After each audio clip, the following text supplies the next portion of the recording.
Biz жақсы иштеп жатқан ишканалардагы айтып өтүшүбүз керек.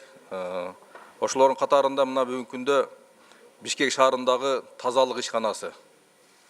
Мына акыркы айларда жақсы иштерди алып барып атат. Себеби жанагы таштанды таштаган жерлерде бүгүнкү күндө таштандылар жок да. Анан жакында эле мына жаңы жыл тостук.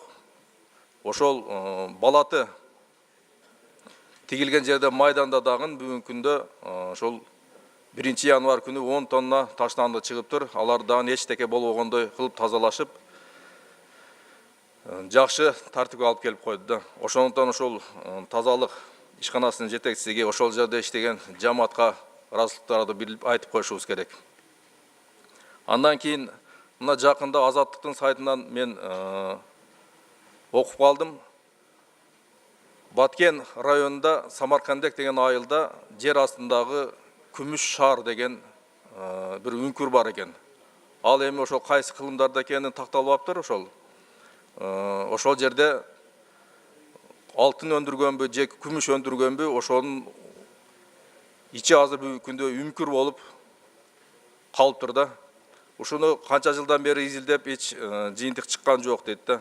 Ошонго мен ошол жердеги райондун жетекчилерине, ошол айыл өкмөтүнүн жетекчилерине кайрылып кетет элем.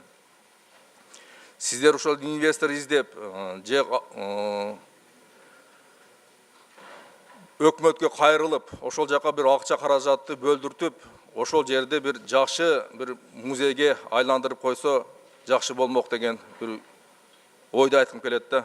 Себеби дегенде, могу Кореяда, Түштүк Кореяда Гвангмьонг деген шаар бар экен.